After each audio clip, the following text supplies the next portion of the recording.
শুনলে একটু অবাক লাগে তাই না, যে সিঙ্গাপুর বা কাতারের মতো দেশগুলোকে পেছনে ফেলে ইউরোপের ছোট্ট একটা দেশ লাক্সেমবার্গ বিশ্বের সবচেয়ে ধনী দেশ। চলুন দেখা যাক এর পেছনের রহস্যটা কি। এর বিশালতাটা বোঝার জন্য শুধু এই সংখ্যাটার দিকে তাকান। লুক্সেমবার্গের মানুষের মাথাপিছু আয় প্রায় $1,36,000 মার্কিন। ভাবা যায়, মানে বিশ্বের অনেক বড় বড় উন্নত দেশের চেয়েও কয়েক গুণ বেশি। এই একটা সংখ্যাই বুঝিয়ে দেয় দেশটির অর্থনৈতিক শক্তি আসলে কতটা প্রবল। তো প্রশ্নটা এখানেই আসে তাই না, যে রোড আইল্যান্ডের চেয়েও ছোট একটা দেশ সেটা আবার কিভাবে পৃথিবীর সবচেয়ে ধনী দেশ হয়ে উঠল। এই ব্যাপারটাই একটু ভেঙে দেখা যাক। লুক্সেমবার্গের এই বিপুল সম্পদের পেছনে সবচেয়ে বড় কারণটা কি জানেন? সেটা হলো এর ফাইন্যান্সিয়াল সেক্টর বা আর্থিক খাত। আসলে দেশটির ব্যবসা বান্ধব আর গোপনীয়তা রক্ষার ব্যাংকিং নীতির কারণে সারা বিশ্বের বিনিয়োগকারীরা এখানে ঝাঁপিয়ে পড়ে, আর এভাবেই দেশটি একটা আন্তর্জাতিক আর্থিক হাবে পরিণত হয়েছে। তো এই যে ফাইন্যান্সিয়াল হাবের কথা বললাম, এর মূল স্তম্ভগুলো কি? সবার আগে ব্যাংকিং, তারপর বীমা, আর সব মিলিয়ে একটা আন্তর্জাতিক আর্থিক কেন্দ্র হিসেবে এর ভূমিকা। এই তিনটে জিনিস মিলেই বড় বড় বহুজাতিক কোম্পানিগুলোকে আকর্ষণ করেছে, যা দেশের অর্থনীতিকে আজকের এই পর্যায়ে নিয়ে এসেছে। ব্যাপারটাকে আরও সহজ করে যদি বলি, ভাবুন তো, পৃথিবীর নামকরা সব ব্যাংকগুলোর অনেকেরই ইউরোপীয় সদর দপ্তর কোথায়? এই লাক্সেমবার্গে। এটা থেকেই বোঝা যায় বিশ্ব অর্থনীতিতে এই ছোট্ট দেশটির গুরুত্বটি কতটা। আর এই ব্যাপারটা আরও মজার হয়ে ওঠে যখন জনসংখ্যার দিকে তাকানো হয়। মাত্র 6 লক্ষ মানুষের দেশ, আর তার মধ্যে ঠিক অর্ধেকে বিদেশি কর্মী।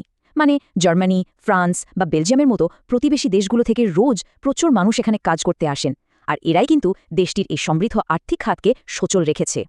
কিন্তু ভাবলে ভুল হবে যে লুক্সেমবার্গের গল্পটা শুধু টাকা পয়সা বা ব্যাংক নিয়ে। না, একদমই না।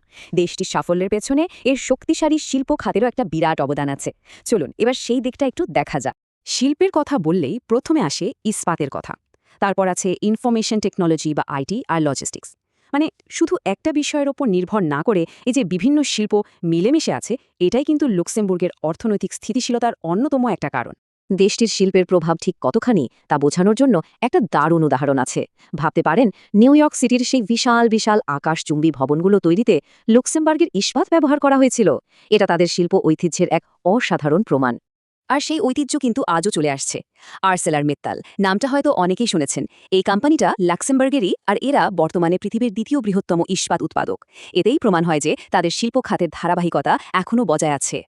তো এত সম্পদ, এত শিল্প, এর সুফলটা কি সেখানকার সাধারণ মানুষ পাচ্ছে? এই যে অর্থনৈতিক সাফল্য, সেটা তাদের জীবনযাত্রার মানকে কিভাবে উন্নত করল, এবার সেটাই দেখার পালা।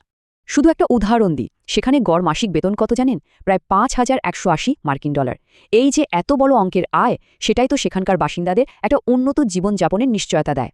অর্থাৎ মূল ব্যাপারটা হলো এই অর্থনৈতিক সাফল্য সরাসরি সামাজিক সুবিধা হিসেবে মানুষের কাছে পৌঁছায়। যেমন ধরুন, খুব ভালো মানের স্বাস্থ্যসেবা, সম্পূর্ণ বিনামূল্যের শিক্ষা ব্যবস্থা, আর বেকারত্বের হারও প্রায় নেই বললেই চলে। এই সবকিছু মিলিয়ে লুক্সেমবার্গ বসবাসের জন্য একটা দারুণ জায়গা হয়ে উঠেছে। কিন্তু লুক্সেমবার্গকে ধনী বলার পেছনে শুধু টাকা পয়সার হিসেব করলেই চলবে না। এর ইতিহাস, এর প্রকৃতি, এগুলো কিন্তু দেশটির অমূল্য সম্পদ। ইতিহাসের কথা বললে সেটা অনেক পুরনো। 10ম শতাব্দীতে একটা দুর্গ থেকে শুরু, তারপর 1815 সালে একটা স্বাধীন দেশ হিসেবে আত্মপ্রকাশ, আর পরবর্তীতে দ্বিতীয় বিশ্বযুদ্ধের পর ইউরোপীয় ইউনিয়নের প্রতিষ্ঠাতা সদস্য হওয়া। বুঝতেই পারছেন, দেশটির শেকড় অনেক গভীরে। আর শুধু ইতিহাসই নয়, আছে অসাধারণ প্রাকৃতিক সৌন্দর্য। শহর আর ব্যাংকের বাইরেও লুক্সেমবার্গের আরেকটা পরিচয় আছে। আর্ডেন পর্বতমালা বা মুলারথাল ন্যাশনাল পার্কের কথা ভাবুন। সেখানকার ঝর্ণাধারা, চুনাপাথরের পাহাড়, এগুলো দেশটাকে একেবারে অন্য একটা মাত্রা দিয়েছে। এর মূল্য কিন্তু শুধু ডলারে নাপা যায় না। তো সবশেষে একটা প্রশ্ন থেকে যায়, জানিয়ে ভাবার অবকাশ আছে। লুক্সেমবার্গের এই যে মডেল, যেখানে হাই ফাইন্যান্স, বিশাল শিল্প আর শক্তিশালী কল্যাণ রাষ্ট্র একসাথে চলছে, সেটা কি অন্যান্য দেশের জন্য কিংবা বিশ্বের ভবিষ্যতের জন্য একটা অনুসরণীয় দৃষ্টান্ত হতে পারে? ব্যাপারটা কিন্তু ভাবা